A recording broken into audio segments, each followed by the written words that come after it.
But I know the Brazilians, they got lots of fans here, Komodo. Yeah, absolutely. You hear it for them, but how much is that really going to propel them in towards this series, right? Because you're talking about the time between the games that they've already had to play today. You're talking about longevity, you're talking about the form of these players as well. We've got, you know, the two highest performing players so far going head to head. The death streak that they are forcing down onto Xerxia. Such a calm retake from those two at the end there as well, right? Waiting for the recon bolt to come online. Using that in combination with a flash so that anyone from the site that would look to try and destroy it would be blind, potentially revealed. A kill apiece in that retake. Ultimates expended from teams in this round as well, but it doesn't matter at the end of the day as far as Boom is concerned because they have secured this defensive lead. They are setting themselves up for the playoffs right now. You're hoping that the players ride on the back of this one as well, right? Because it's like you've got your fans here, you've got your fans at home, there's going to be a lot of people watching you for the series, and there's been some questions around, you know, the form of a couple of these teams coming into this. They've had some great runs locally in their relative regions, but now it's the time to, you know, get that EPL spot and take it to T1.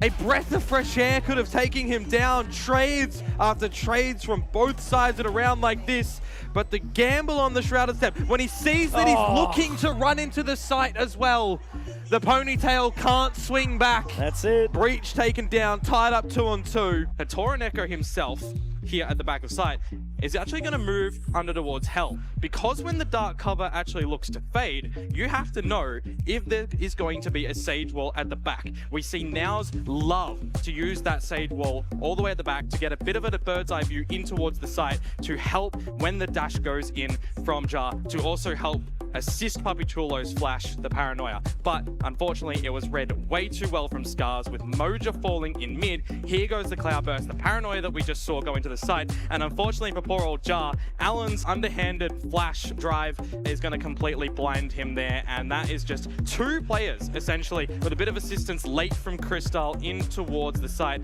able to lock down A, highlighting a little bit of a difference of what happens when you run a Sage on the attacker side as opposed to a KO like we saw from Scars.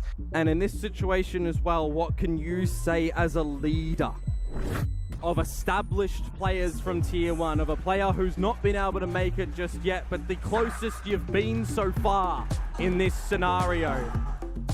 And Famous has caught him with the paint shells at the end, so you don't even get to bring a gun into the next round.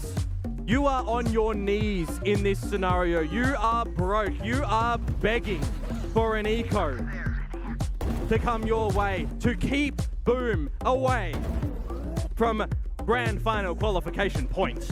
Full sense, the full tire representative, you know, they want to get in towards Tier 1. They want to be the full team there for the fans to cheer for.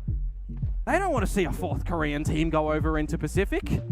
Likewise of Riddle, right? Likewise of Boom, the hometown heroes. Right now, if you're going out this way, this is not it. And now it's Zespy and NC Slasher in a 2 versus 3, which might actually be a workable scenario. The first one is found, the second as well is gorgeous, but utility pulled Zespy for the trade. Mitch, I'm looking at the 5 versus 3 that they lost earlier. I'm looking at player advantages for Boom. This time, they come back from a player disadvantages because they're quick in for the retake. That's 3 for AC, and it's going to be 4! There is no way that this man can continue to keep holding on when their backs are up against the wall, when it looks like there's no more chances. This guy holds true. First it's Alert to keep them alive. Now it's Exy. Who is going to be the next player for Xerxia to go above and beyond here? Who is going to be the next one to say, this is my place, not yours, Boom? Who is better? Is it going to be John Olsen to continue with the First Bloods? Is it going to be Famous, who's finally starting to find himself within this tournament? I think that sums it up perfectly as well. We just saw a lot more individuality from Aurora in times of team need, where MIBR were able to cover their bases, play off each other, help each other, and let's be real, set up Instani for brilliance.